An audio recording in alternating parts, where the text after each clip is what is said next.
So, ayun guys, pagkatapos namin magsimba, pumunta kami dito sa BGC High Street, Taguig City.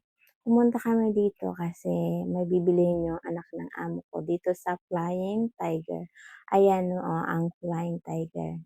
Di ko lang alam kung anong bibilihin niya dyan. Pero habang aantay ko sa kanila, nag-video-video muna ako dito sa labas para mayroon tayong pang-reels ba.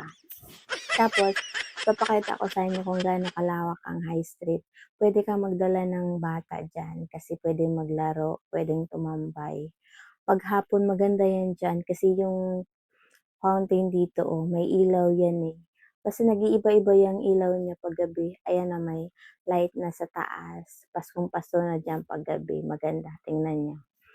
Pwede rin kayong pumunta dito ng gabi kasi mas maganda pag gabi ang punta dito kasi makita mo talaga yung ganda ng paligid niya pag gabi.